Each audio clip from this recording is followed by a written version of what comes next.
In school and college, I think all of us really looked at, uh, there were subjects that we were very fond of, there were subjects that we were not very fond of. And one of them was maths, and another one, because we had to remember a whole lot of dates, it was history. So there is so much that one can see when you actually go and visit one of the monuments or the places of archaeological significance. And our guest today, Dr. Kush Dhebar, has had a wonderful career in archaeology, research, education, and wrestling. That is the real unusual part of how Kush has come to find his interests, starting from school, where he found that he didn't really like school very much and didn't like paying attention. But then I'm also interested in finding out how somebody who couldn't pay attention to some of the boring subjects in school found such an abiding interest in some of the ancient monuments, arts, and wrestling. So let's bring him on board. Hi, Kush. Hello, Mr. Venu. How are you? I'm fine. Thank you for coming on board, and it's wonderful to have you on the show. And where exactly did this interest in archaeology begin? First of all, thank you very much for the great introduction. I don't think anyone in my family would give me such accolades the way you have given. But whatever career I've had, it's a very short career compared to a lot of people who have come on this show. But I'm grateful for whatever good, bad, and ugly has happened. Uh, I'm to answer, I think um I studied at Sardar Patel Vidyalaya in Delhi, where the school was very compassionate towards my special learning disabilities that I had. Uh, I was actually diagnosed with dyslexia, but it is right now at the age of 31, 2 years ago, that I was probably properly diagnosed as a neurodivergent ADHD. So Okay. for the longest time, my diagnosis like had been on a completely different tangent, and it's okay as long as my school was very good and compassionate with me. They never put any pressure on me. My parents never put any pressure. The only pressure was कि बेटा pass हो जाना. So I am actually very very very lucky there. Maths was a pressure, but I think my father learned to just be okay with me not doing maths. But I think I had probably the some of the best teachers, um, who sort of were just there for me, and I happened to like them and not the subject exactly. Okay. And predominantly they were political science, history, sociology, economics teachers. Unfortunately, math teachers were a lot stricter. So, and out of that, the history teacher was like, she was the most dedicated towards me. And, she honed my skills. And actually, she passed away when I was doing my undergrad at Hindu College in history honors in my first year. In my second year, sorry. No, my first year. And I dedicated my PhD thesis to her. Wow. So that's history, but it's still not archaeology, and I learned the difference between history and archaeology earlier than what a lot of archaeologists do. So after doing history at Delhi University in Hindu College, for a lot of reasons, I realized that I wanted to study things that are more tangible, and my mental state, like my hyperactive brain, was never the type to stay in a room or a library or a classroom per se and just read. So I preferred being outdoors, seeing things for myself, and that's where archaeology struck a chord. Okay. So the love for history came from the teacher's attention, and she has obviously given you something that you will treasure your entire life, Yeah. because she's pointed you in a direction that you know you can keep exploring. And what I was fascinated by during one of our earlier conversations is that you told me that you understood that you couldn't focus on a long term kind of thing. So you looked at how to get your build your career around projects. How did that understanding come about? I mean, that's still a work in progress. The Yes. understanding came out during the pandemic, actually, in 2020. You know, pandemic was such a phase that people like me, even people like me, had to stay indoors and, Yeah. just sit at a place. So, I Yeah. mean, it's like universe telling me now actually be serious and think about something, right? Okay. So, I mean, so my career started after my undergraduation. I had the opportunity to teach 29 amazing kids in Selampur in Delhi. I was a Teach for India fellow. And Teach for India actually gave me a lot of insight into myself. So things that I realized that I'm really good at was like being with kids, explaining certain concepts, and just being out there in the field. Like for me, I thrived when I was not in a very structural corporate setup in Teach for India. So like my manager, she was a British, and she was amazing the way she managed me, because for her she understood me that let's not make Kush do things which he doesn't like, but make him do things that he likes at the same time are aligned with Teach for India's vision. Okay. So I'm actually very lucky that I've had a lot of managers and bosses who were women, like Emma, and of course my mother. I think my first manager, the first puraskar should go to my mother for being out there. If Yeah. you would ask her, I would actually tell her to give me a T-shirt and saying "Karya Pragati par hai," right? Like I mean, this guy is always getting into something or the Work other. in progress. Yeah. But like I think Emma, and then later on I had a lot of female bosses, and I think, and I was very fortunate that I my first set of classroom was 85% girl students. Okay. And i think I think around them, I sort of, my kids used to make me calm. They used to give me that motivation to go that extra mile. But say if my bosses told me to do that, I would not do it. But if I could feel it that, okay, now I need to do it for my kids, I would definitely Yeah. do it. So, Okay. Teach for India is a compulsory 2-year project. I mean, it's a Hmm. fellowship. So I knew that in 2013, I'm going to get done with it. So I was always in that state of mind that, okay, like I don't have to do 2013 ke baad anything like Teach for India. So might as well do Okay. this properly, Right. right? And then I did my master's. I was really sure that, so I will be very honest and brutal about one thing, that I got into Teach for India because initially a lot of people who were getting into Teach for India were like the cream of the cream of like Indian society, right? And really brilliant people, right? I mean, when I see the type of people around me at Teach for India, I was like, maybe I'm the reason of affirmative action of Teach for India, right? Like, what the hell am I doing here? So, but I mean, I think being surrounded by such brilliant minds in Teach for India, it actually gave me my own identity. And even today, like most of my mentors are, so I was one of the youngest fellows in Teach for India at that time, because at that time, the students, they were still more focused on, oh, I need a career, I need to go to say McKinsey or a Bain or a BCG, or study for the civil service. Like the aspirations were still very stereotypical.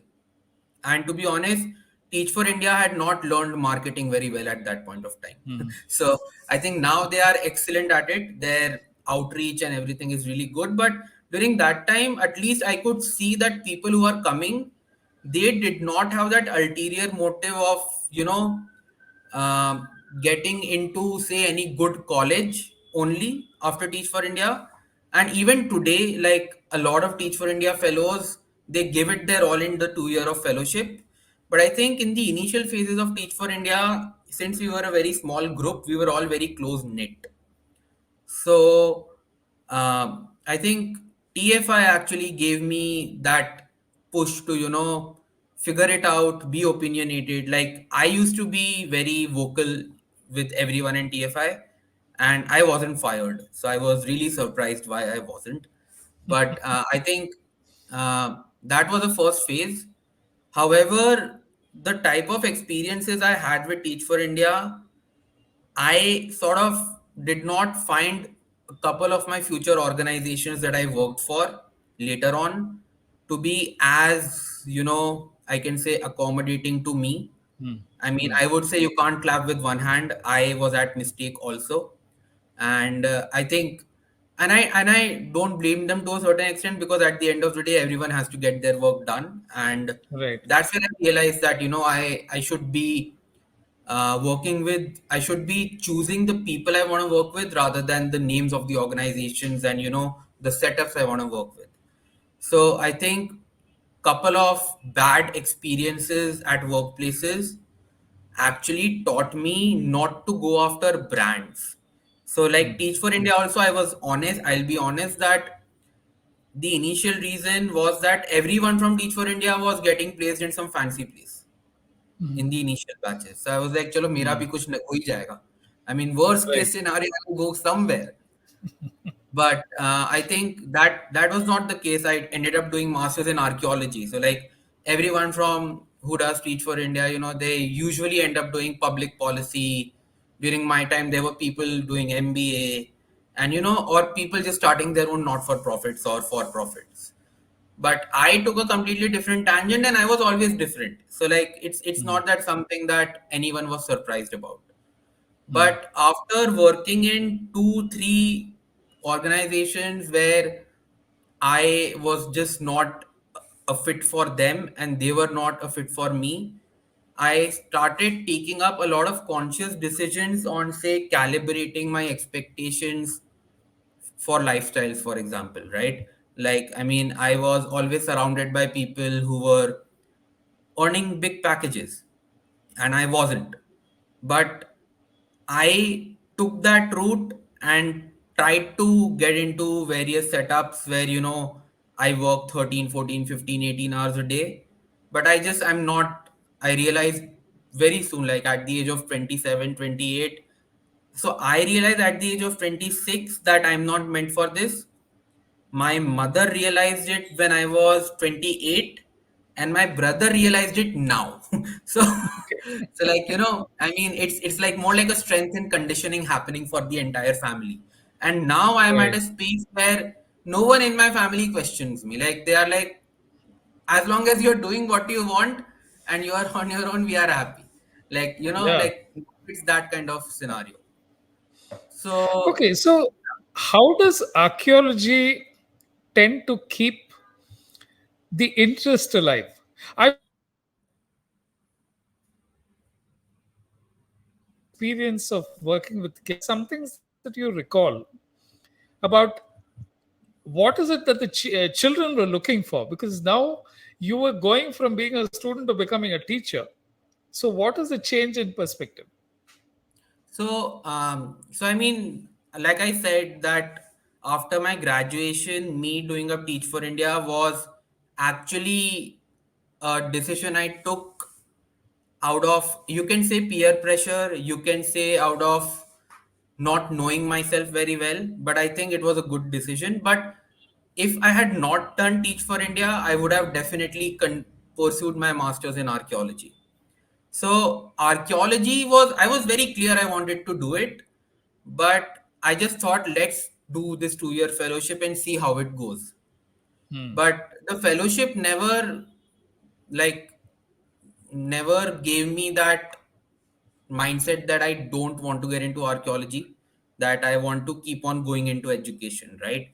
So but I think, the universe has its way of working things out. Like, I did my master's in archaeology, and I had known, it's not that I hadn't known that job prospects, career prospects, or anything monetary is not as rewarding in archaeology as even a very basic BBA, MBA, whatever, right? Like, I mean, I would say a person from in with an MBA from a very like not so good institution will definitely make a lot more money than an average archaeologist. And government being the sole major player in the archaeology and the heritage sector, uh, makes it even hard, because I mean, I don't blame the government, because our heritage is owned by the people of the country, and people of the country select the government, hence the government owns it. But what I had a problem with was government, again, like any other government sector undertaking, right? You give a certain exam, then I mean, so people who are in the system as in ASI or state departments, I actually don't see them doing a lot of archaeology. I actually see them doing a lot of desk work, right? Okay. So, Okay. I mean, I was very clear, and to be honest, the pay scales are not even close to, what anyone would imagine. Like, I thought it's going to be bad, but when I got, so my the fellowship stipend in Teach for India that I got was like a full-time salary for most of the people in archaeology at that time. I mean, it was Okay. I mean, the balance was that bad. Like, the inequity was that big. So what happened was that I loved archaeology so much that I decided, I think it was just, I think there a lot of credit goes to my mother and my brother, that they said that if you have the capability to earn more by taking your education background and making more money, why don't you do that and do archaeology for fun and passion, right? I mean, I always wanted to make archaeology a career. I always wanted to make a living out of it.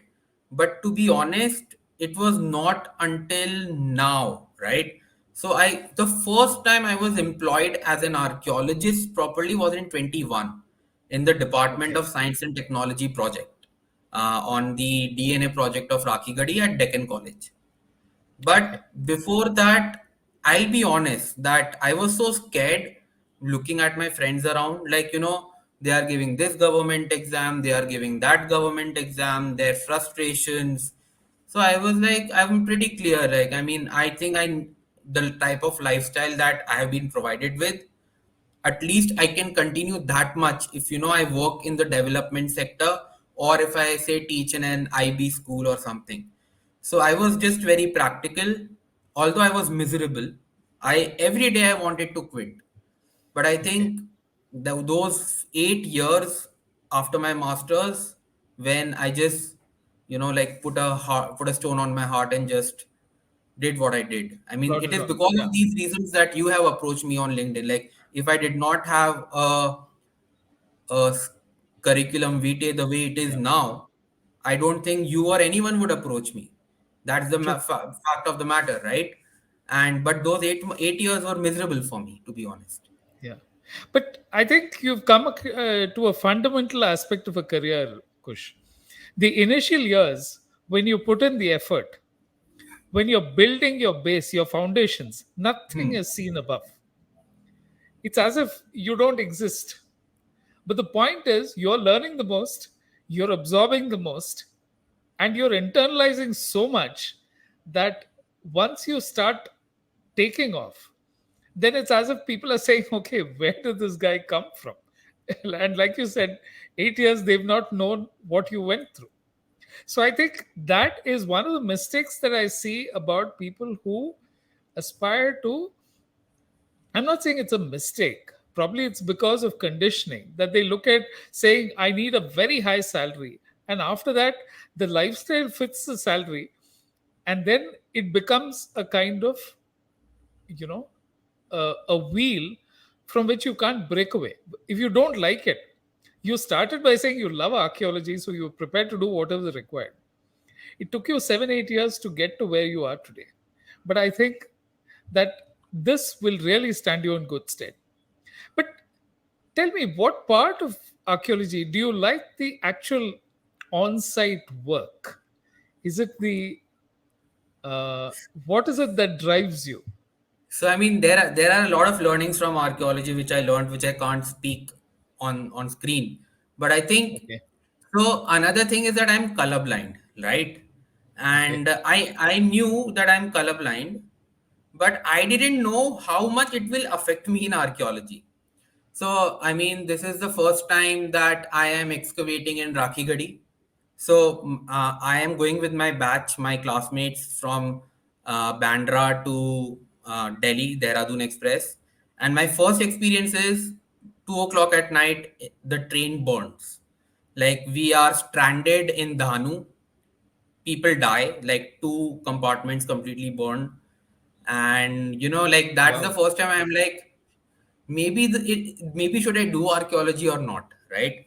Now fast forward a few days, we reach Rakhigadi, terrible cold, no water, no electricity, like I can't even see my food, and I'm so hungry that I don't want to see my food. Let's just eat it and go to sleep, right? And then when I started excavating, I so I had I'm a juvenile asthmatic and I'm a colorblind. Now these two things, I mean, you can say it was my immaturity that I still wanted to do archaeology, but these two things were big limitations for me actually. So on site, I felt sick. I, I when I was sick, I went to Jeend, which was the closest city, because there were no antibiotics available for like 50 kilometers from the Wow. excavation site. So I come back. Then when we are excavating, two major things in India, that in India, no, everywhere in the world you have to observe, is that we get a lot of pottery. And Rakhigadi is a Harappan site. And in India, all the cultures, all the periods mostly are identified through the type of pottery we get. And the pottery is mostly identified based on shapes and color. Now, the color part is gone for me. Okay. So, I mean, it was so funny that I would go to my professor, Professor Shinde, the site supervisor, Nilesh Bhau, and Amrita ma'am, who was the other professor. I actually took a lot of modern pottery to them, ma'am, see Harappan pottery. And there was a time when all the people were like, "तू मिट्टी निकाल, Okay. color का काम हमको छोड़ दे." Like I was literally like using my forearms and taking out all the dirt and sand. And the other thing is that in archaeology we need to see stratigraphy. Like when we excavate a trench, we have to basically mark and do some stratigraphy drawing. Now that is all either based on color and texture that you have to touch. So wherever I could make out that the texture is different, I was lucky. But a lot of time I just missed all cultural layers. So I think asthma and my color blindness. I mean, I again, like me being practical, I was like, what else can I do apart from this in archaeology? So for me, studying art history with colored art is gone. For me, doing ceramic studies is gone. For me, and I actually did not like excavations much. One, because I always kept on falling ill. And the other is like, people think that we archaeologists do a lot of amazing stuff. I mean, I think it's amazing, but to be honest, we have to stand at a trench and just wait for it to go down. Okay. If workers are there, we have to manage workers. And trust me, it's not a very good thing. It's very boring. I was at a site at Telangana called Fanigiri recently in 2018, and no antiquities are coming out from my trench. But I can't go anywhere. I'm supervising my trench, so there is no cool stuff happening. It's scorching sun. I don't speak Telugu. All I could speak is Muttam, excavate all. Mitti mitti ti ye. So like the workers taught me certain words. And Okay. and and that is the time when was my first test of patience. Like pandemic actually was my true test, but standing at that scorching sun, under that scorching sun, and watching just mitti come out, right? And the reality of archaeology is that this is what majority of archaeologists face.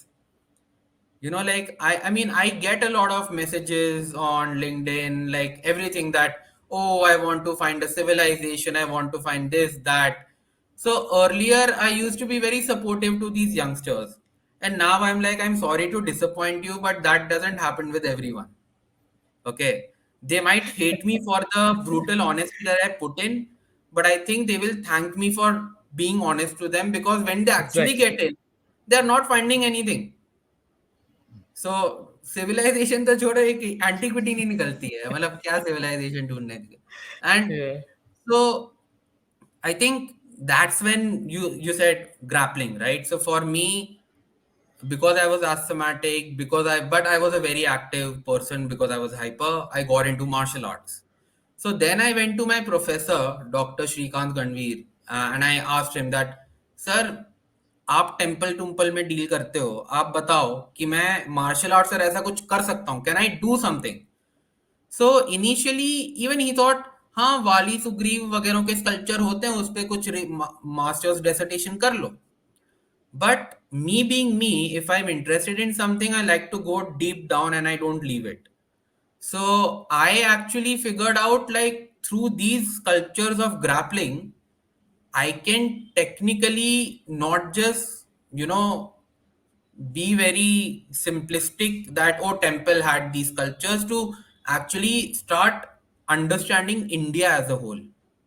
I Okay. mean, I think that's a complete conversation. I have written a lot of articles and I'm still working on it.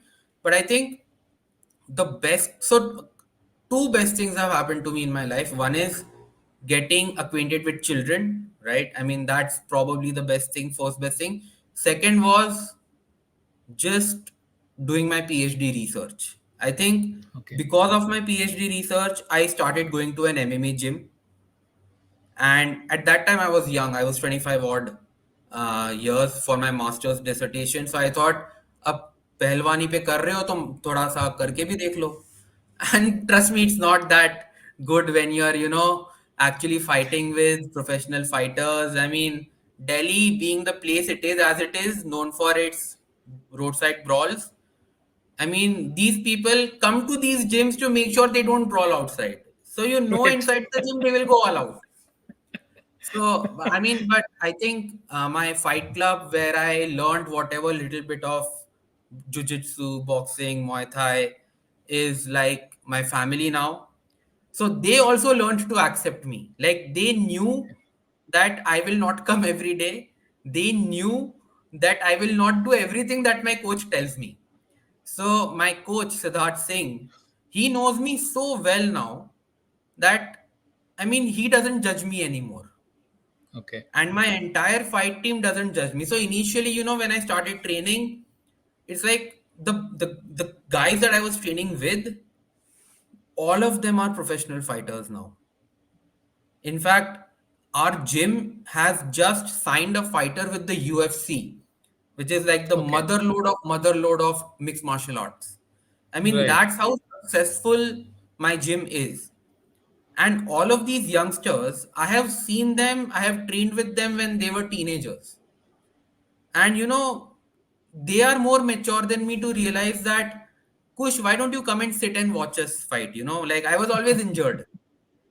And Okay. but then they sort of realized that, okay, Kush wants to do jujitsu for research. I Hmm. don't want to, choke people for a living. But I think whatever, and even right now, Cross Train Fight Club, and then when I was working in Bangalore, I joined another gym called Institute of Jiu Jitsu, and all of them were very accommodating. In fact, all I have found is pure encouragement. Like, Hmm. I actually found a lot more encouragement, motivation, and following in the fight industry than in archaeology. Like, Wow. everyone in archaeology, like, they joke around, oh, Gadadhari Bhim aa gaya, this Pehlwan aa gaya, Malla aa gaya. I mean, now that people have seen that I've done my PhD in it, and I've given so many podcast interviews and stuff, like, to different places. So now like people have started taking me a bit seriously. But I mean, the type of appreciation that the fight industry has given me in India, I think I am yet to get it from archaeology sector. But I'm fine with it. Okay. Like each one for its own. Yeah. And so, what started out as a kind of this thing? So, you said Vali and Sugriv, who featured in your PhD dissertation. How did you go deeper into that? So, I mean, Vali and Sugriv and all. So, the thing is that when we see a temple, most of us look at a temple from a very religious, pious point of view. Hence, and but the reality of the situation is that what we define as a Hindu temple today is not the way it was defined earlier. Okay. Temples were centers for power, temples were landowners, temples were employers, temples were places of gathering, temples were places of festivities. There were Kalyana Mandapam, there were Bhoga Mandapam, they were places for charity, right? Same way the mosques are today, right? Like there are orphanages running out of mosques, out of churches. All the religious bodies all over the world, they, I mean, under the, you can say, umbrella of religion, they don't just pray all the time, right? That would be boring. I mean, they Hmm. do a lot of other stuff. Right. And it's just that, I mean, I mean, it's appalling, or you can say there is lack of awareness regarding these cultural processes. So that's why right now I have started an organization myself called Vratya Foundation, where I am writing graphic novels and comics on Indian culture to, Wow. make our youth understand various cultural phenomenons, right? I mean, so for me, like a temple can be interpreted on multiple levels, and the sculptures on the temple. I mean, people always joke about Khajuraho temple's erotic sculptures. But if you go deep into it, like I have a friend, Anuja, then I have a mentor, Devangna Desai ma'am, who went so deep into those sculptures that they were not just erotic sculptures. Like they had a lot of significant meaning for the people of that time. Like these sculptures, they actually symbolize a lot about the contemporary human behavior and mindset. Okay. I mean, we have to understand the Tantra Shastras, we have to understand the Shaiva Agamas, Vaishnav texts, we have to understand even like Shaiv, Vaishnav, or Shakta text are like very broad things. Within Shaiva, there is Kala Mukha, there is Kapalika, there is Nath Sampradaya. And same with me, like the sculptures that I dealt with were not just religious in nature. The sculptures had a lot of deeper symbolic meaning. For example, I did my PhD on sculptures of grappling and pugilism, which is Hmm. basically boxing and grappling, right? Right. On Vijayanagara monuments. But for my PhD, I went around northern Karnataka. I saw Badami Chalukyan monuments. I saw Yadav, Rashtrakoot, and I saw a lot of monuments. Like, I think just to figure out my PhD topic, I would have actually seen around 200 temples for just Wow. identifying my area. Okay. And Vijayanagar was a very unique setup. And again, universe has its way. So in Pune, I started doing another martial art because there was no jujitsu. So I started doing capoeira. Now, capoeira has its own very symbolic meaning. Like it is something that is comparable to, say, Kalaripayattu in Kerala or Yeah. Chow martial dance of Mayurbhanj, Saraikela area, right? Now, my capoeira group actually took me for a road trip. Like we went for a road trip from Pune to Hampi just to chill, right? Because Hampi is known for a lot of other reasons as well. Once you cross the river, and Right. a lot of my friends were enthusiastic in that point of view as well. So just hanging around with them, showing them over, like I found out a lot of sculptures of my topic. Then I did repeated visits to Hampi. Then I decided, okay, let's see more temples in Karnataka. Then so I deliberately took up a job in Bangalore in an IB school Hmm. so Hmm. that I could bootstrap my PhD research. So Okay. every weekend I was on the road. I used to take the Karnataka Sarige, or I used to go to Majestic from Bangalore, go all the way to Anantapur, Lepakshi, and like I roamed around. Okay. Not a single word of Telugu, not a single word of Kannada. Like I learned, what a temple, what a Devasthanam illidira. I just had to say this much, and people would point, and I would walk there, you know, and Okay. the temples would feed me. So I have actually in my Rayalaseema fieldwork, so Rayachoti, Somapalam, all of these villages don't have places to stay. So at Rayachoti, I did not find a bus to Kadiri where I had to see the next temple. So it was quite dark, and the pujari allowed me to sleep in a Vijayanagara temple. Wow. It was a living shrine. He fed me. Okay. The next morning, I woke up, went to Kadiri, to Lakshmi Narasimha's temple, Kadiri.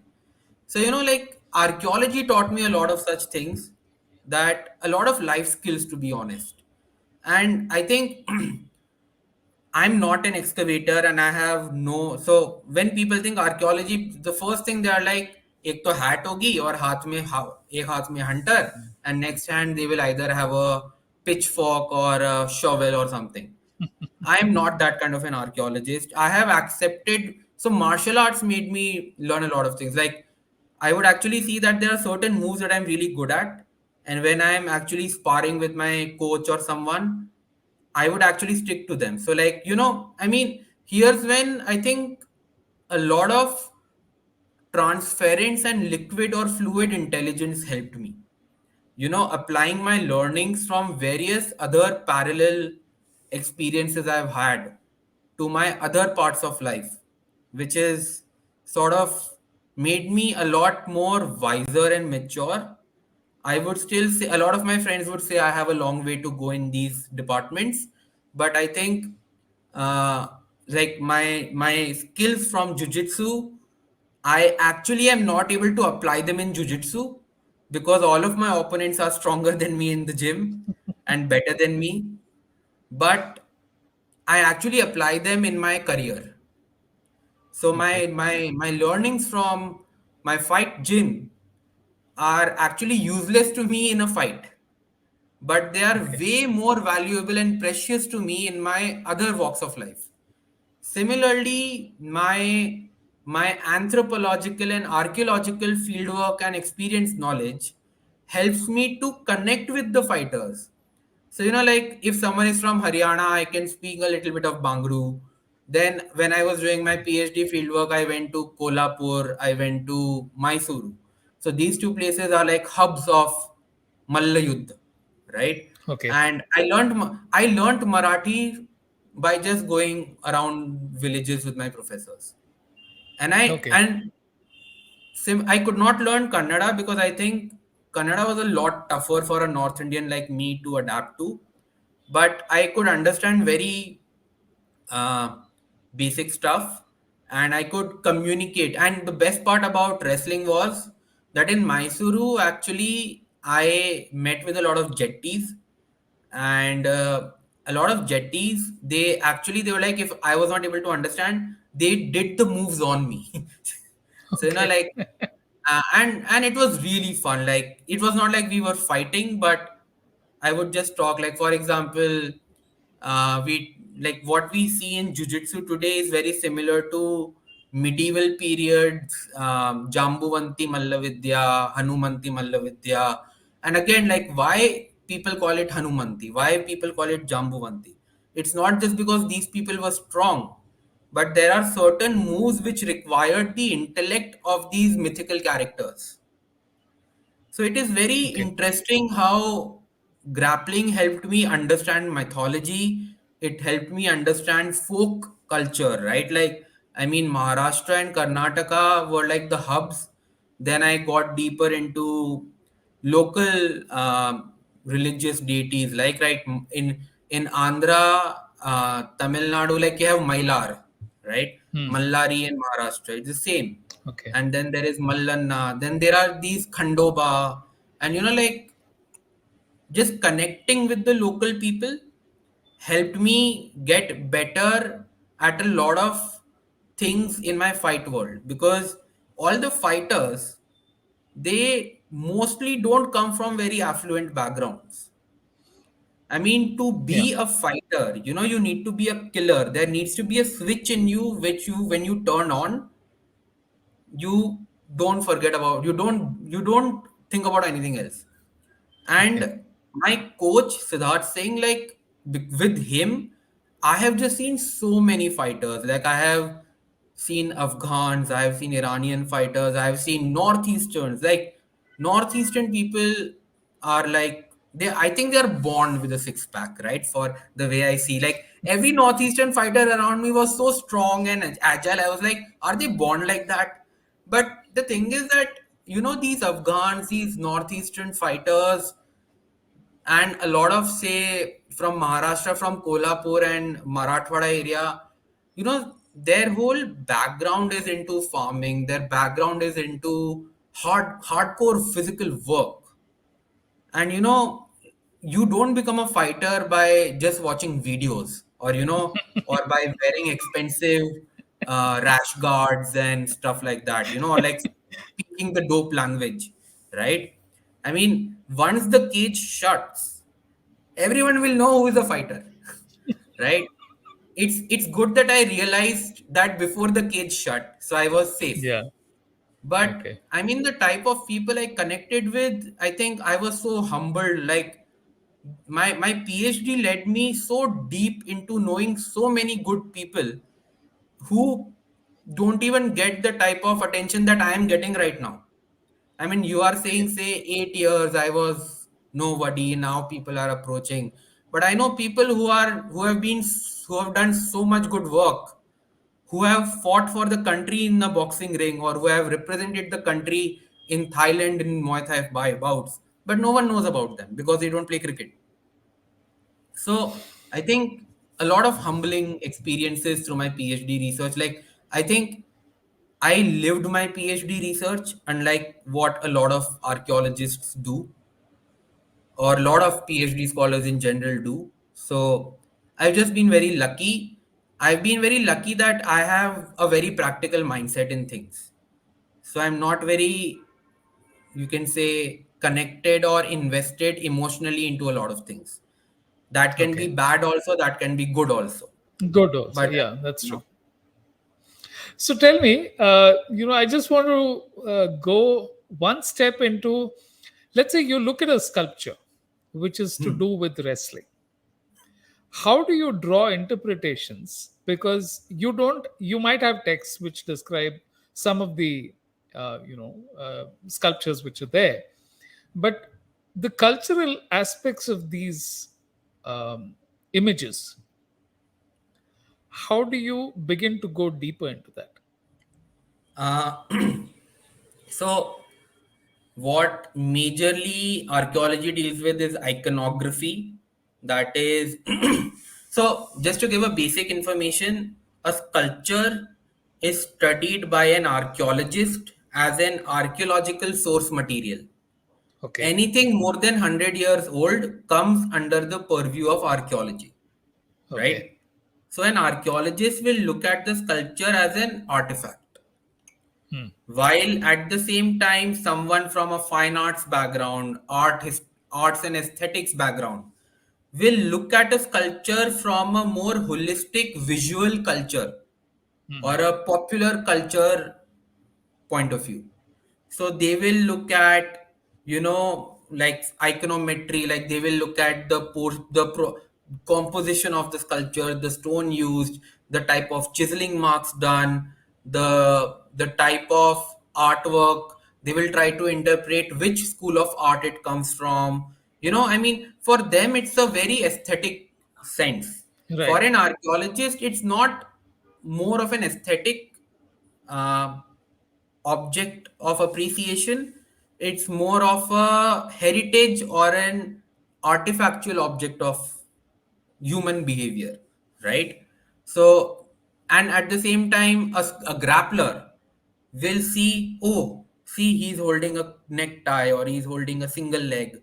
So, while I was successful in identifying the sculptures from a grappler's point of view and an archaeologist's point of view, what happened was, and again, like my PhD evaluator was an arts and aesthetics person. Okay. So, Okay. I mean, I think in 45 minutes, he gave me a boot camp on arts and aesthetics during my PhD Okay. evaluation. I mean, I would honestly say it wasn't a very pleasant feeling when I was getting that lecture from him. But I think now when I look at it in hindsight, I'm very, very, very grateful to uh, his hard words. Like I say, लातों के भूत बातों से नहीं मानते हैं, right? Like, so basically, what now I realize how people should approach sculpture from a cultural angle, right? I Okay. think it needs to be a very multidisciplinary approach. You cannot be an archaeologist and not study a sculpture from aesthetics point of view or historical point of view, though. So there are multiple phases of identifying a sculpture. The first is identify what is happening. If you can identify the people in the act of grappling, good, well and good. Then you identify what they are wearing, what kind of physical appearance the sculpture has.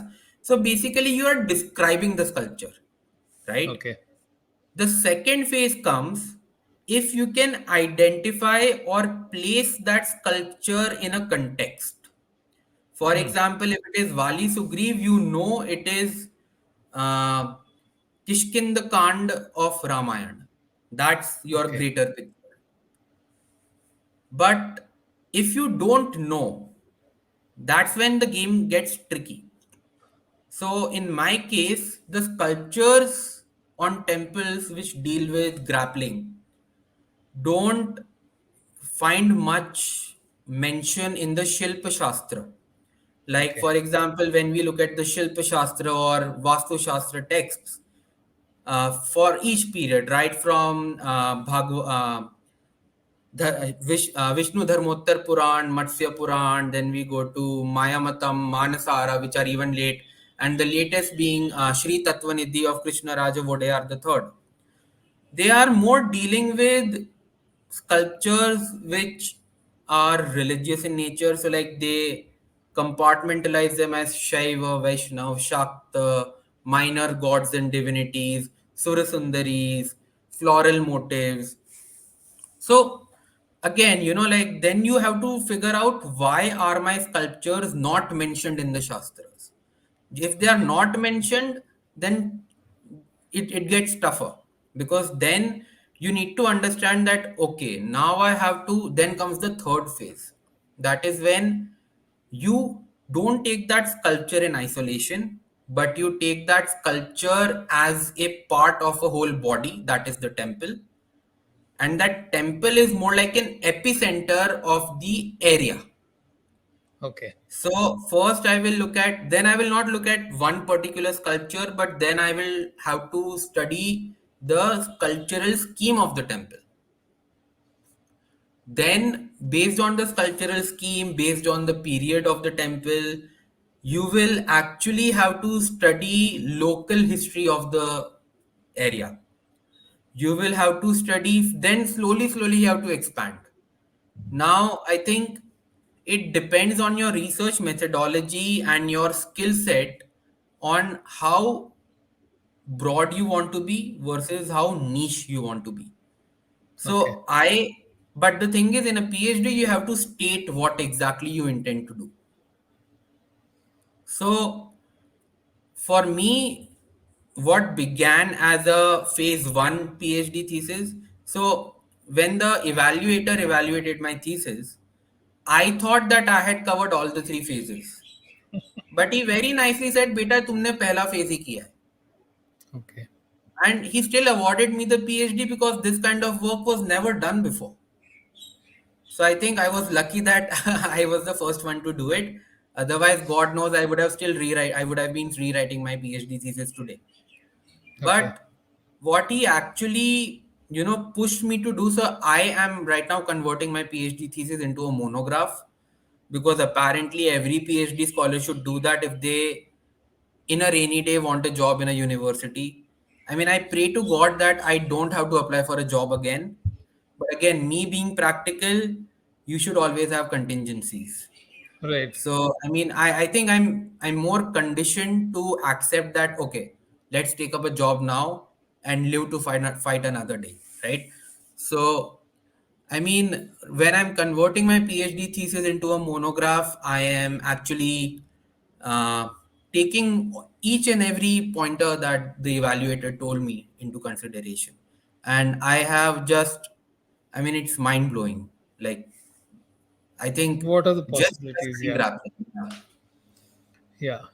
No, it's such a fascinating because the arts are normally seen as dance and music and the whereas this is always seen as something which is physical. So there is no application of the mind here. But from whatever you have told me so far, there is such a wealth of knowledge that needs to be uncovered Oh, that's about. big misconception. You fight and then you will realize there is more mind than body. Wow. I mean, fights are one in the head. Like Sun Tzu has very nicely said, what happens on the battlefield is a byproduct of what happens in the head before that. I mean, the type of strategizing, the type of mental preparation it takes to condition a fighter. I mean, what happened when the cage is locked? You have to be so good at what you have learned that it needs to happen unconsciously or subconsciously. For Right. that, the conditioning of brain is the most ultimate factor. I mean, I think physically I'm very fit, but the only reason why I could not take up martial arts even at an amateur level, like, I mean, I still somewhere regret not being able to fight. And I tell my mother this enough, but the main reason why I haven't become, uh, you can say, a good martial artist in my eyes is not physical, it's mental. Like, back then I did not have the maturity and the sincerity to put in that much effort, because Okay. I think mentally, if I was strong enough in during those days, I don't think anything would have been able to stop me, because I'm really smart when it comes to identifying various moves. I have a good memory, but all that is useless if you are mentally not stable. Okay. Wow. This has been so instructive, Kush. And I really haven't, it's close to an hour since we started. So I just wanted to, like I told you, there's some photographs from the life that you've lived. And if you can take us through, I'm adding it to the stream. So I think once you see it, then you can switch to the pictures and then tell us about those stages and why those phases are important to you.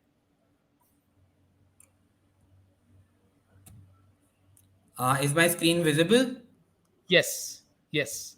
Okay, cool. So You can what go I to a have full are screen. Yeah, right. okay. Okay, So what I have are some anecdotal references from my very crazy life. okay, Uh, so these are the 29 odd rugrats who basically, uh, you know, brought me where I am to begin with. So like okay, these kids are in fifth grade, but I started teaching them in third grade. okay, Now these I'm sorry for the bad resolution because I had to take them from someone else's Facebook. So this is the size of my class. okay. So in Selampur, I was teaching in a low income private school, and literally there was no room for my children to breathe, leave alone Wow. me teaching. So yeah, I mean these kind of you can say conditions were good for me when I was young. Probably right now, I don't think I could have stood them, but I think it was a good strength and conditioning for my attitude building, for my resilience, mental makeup, everything. So this is a kid who used to give me massages in Pune when I was where I was getting trained in Teach for India. This is another kid. Now, these kids were not my students per se. They were students of other Teach for India fellows. But in Teach for India, we have to do a 5 week residential training. So Okay. a part of that is us teaching these children in their summer holidays. Now, this is a site I excavated in Odisha with as a part of my master's degree, field archaeology. This site is in Talpada, Odisha. It's in Khurda Okay. district. Now, this is a huge trench, and this is my professor, Professor Mohanty. This is Professor Monica Smith from UCLA Berkeley. So it was a joint venture, a joint operation or a joint excavation between Deccan College, Pune, and UCLA Berkeley. Okay. That's me. A big Okay. Teach for India model you can see. Okay. This is again the same day, same trench, just more people. Okay. Uh, Now, this is me trying to figure out how to do drone photography. So, this is back in 2015 when drones were not that often used in archaeology. Okay. Okay. But Dr. Professor Monica Smith had managed to bring one to India, and we were just experimenting. I'm sorry I cannot put actual excavation photos because they are not allowed to be put publicly. Okay. Fair enough. So I'm just Fair giving enough. more like this is where we used to, not just excavate. Let's just say that. Now, this Okay. is a temple that I in Kolhapur district in Khidrapur called Kopeshwar. It's a very unique temple. So my whole MA batch, we went there as a part of our iconography class study. This Okay. is us classmates just on a weekend going to Buddhist caves in Leniadri and other caves in Zunnar. This is actually a forest where we had seen leopard pug marks, and Okay. I was damn scared. But my other classmates were not because a lot of them were from areas where wild animal sightings were normal. So these Okay. are ASI protected caves, but in the middle of the jungle. So you can see the wild growth, and actually, it is this wild growth which has protected the site. If Okay. humans would start frequenting a site, the site wouldn't remain the way it is. Now, this is a site in Ahmednagar district that we excavated. Um, so, this is an actual trench that my friend Rushal and I are excavating. Okay. Now, this is us in our field work. We basically all most of the times archaeologists do foot to village foot survey because the sites are not on a GPS, the sites are Mm. not on motorable roads. So we just go through fields and jungles and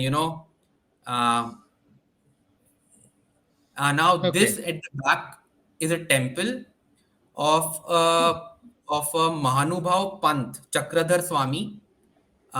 He basically runs, you can say, a social group, religious group. I don't know, like it's a bit of everything. Uh, it has a huge following, and we were actually living in the temple because the Wow. temple was on the site, and the pujari Okay. was very kind enough to let us sleep there. The only problem was that every day at 5 a.m. he would start his prayers with a big ghanta. So yeah. So that was your Now, early morning alarm. Yeah. yeah, I mean, the thing is, the way we would get up, I don't think we would sleep ever again. Now, this is me during a capoeira event in Pune. So, this was a martial art I picked up in Pune because I couldn't find any other, uh, you can say, authentic martial arts. Like, I think India has a problem of karate and taekwondo in the gardens, which I started with as a kid. But this was a very big blessing in disguise because you see, this is my Brazilian mestre. Okay. So our group actually flew him down every year, and we had something known as a batizado, which practically means baptism. Okay. So I did not change my religion, but I got inducted in the capoeira family. And Okay. we get our unique capoeira names. Like, it's very, very, very deep into Afro Brazilian culture. And capoeira was basically a rebellion of sorts against the Portuguese colonial regime in Brazil. Oh. So now it is actually practiced as a martial dance. You can see we do all kind of acrobatics. Yeah, I miss these days when I could do stuff like this. uh, then this is me showing off. This is my first time wearing a brand new kimono or a gi, and Okay. after that I never wore it. So I basically broke my hand this day, and I Okay. always remember this photo that, uh, Kush, remember before you step on the mats again. So this is my fight Okay. team. This We is are a huge team. This is our coach Siddharth Singh, okay. and the family keeps on growing. Now this is me with my capoeira group in Hampi. This is where I actually fell in love with the site. We Hampi has this really cool thing that you can take cycles and just cycle around the entire ruins. Now this is my first paid gig. So what I used to do is, this friend of mine from Pune, she's a very entrepreneurial woman. When I was teaching in Bangalore and doing my fieldwork, she would say, "Why don't we start showing Hampi to travelers?" Okay. So she would get people from Pune, and we would tie up with a hotel, we would do all the logistics, and we would do like a 2 day, 2 night Hampi immersion tourism Wow. thing, right? Okay. And this actually, and then what started happening that I did like 2, 3 gigs with her, but then I realized that I speak Spanish and Italian. Okay. So I started deliberately taking holiday from my school and going to Hampi and actually showing it to foreign travelers. And in Okay. a day, I got paid more than like a week of my salary. Fascinating So, stuff. so yeah. Okay. Wow. That was really something, Kush. Thank you for taking me through a real, what do you say, guided tour of your life, which has been fascinating in more ways than one because it's not just from an academic or an archaeology viewpoint, but because of the flavor of wrestling and all the various fight martial arts that you were exposed to. Kalaripayat is something that you didn't actually go into. Kerala, you've not visited any of those So places I yet. actually wanted to do my master's dissertation on Kalaripayattu, too, but Okay. again, the practicality hit me that linguistically I'm highly challenged, Challenged. right? Okay. So Okay. first So of you all, stuck with it. there are a lot of Kalari Sangams and a lot of Gurakkals who have opened up to outsiders. And to be honest, you being a Nair, I'm sorry if you feel offended, but the Nair families, they protect their heritage so closely Yes. that they most of the times don't, like, I have a lot of Nair friends, and they're all Delhi Nair friends, and none Okay. of them have any Kalaripayattu to roots anymore. But like when I go to Kerala, it's hard. Like I did go to like Tiruvananthapuram. I found a Gurukkal in Kozhikode who was willing to take me in, but then he had a lot of conditions. Okay. I had to devote my life to him, right? Oh, And okay. as much as I would want to do it, गृहस्थ आश्रम थोड़ा सा तो रहना पड़ता है.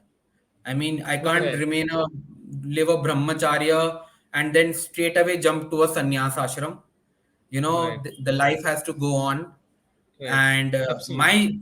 and my MMA coach never asked any of these things from me. So like I think I think Kalaripayattu is something on my to-do list, and I definitely will.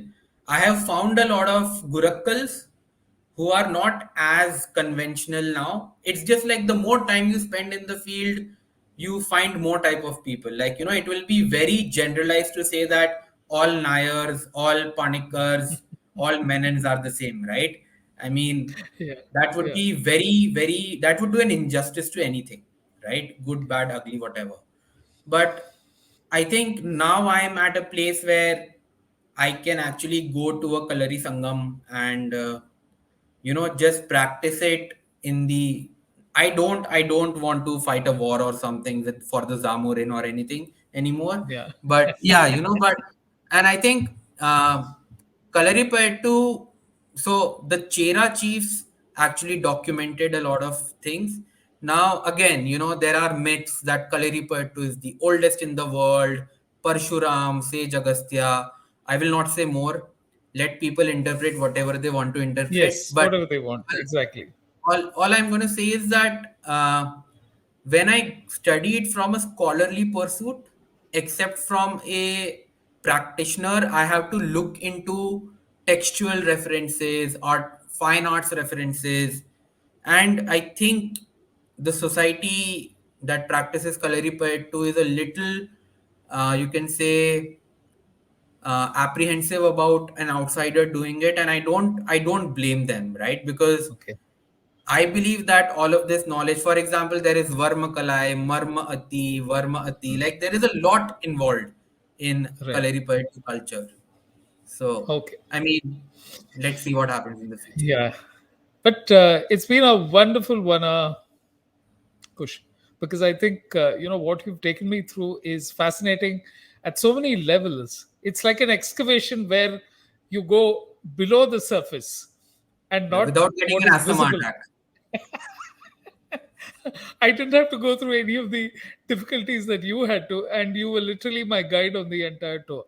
So, thank you for what you've done.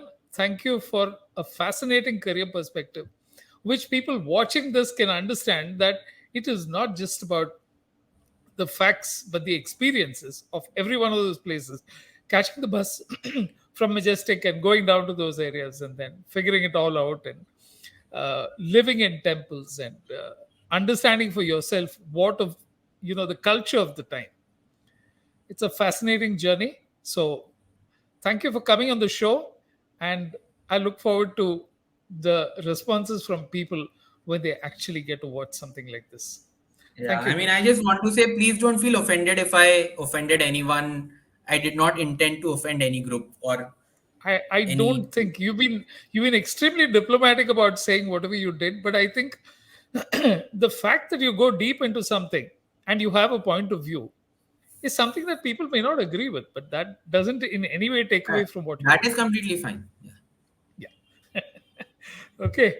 So thank you. I'll just wrap up by giving a small set of the things at the end and then take it on from there. Cool. Thank you for being on the show. Thank you. Thank you, Mr. Thank Venu. you. Thank you. That was Kush Dhebar, Dr. Kush Dhebar, who has a fascinating combination of archaeology, art, history, and the martial arts. Subscribe to the channel, and we hope to see you the next time we have a show.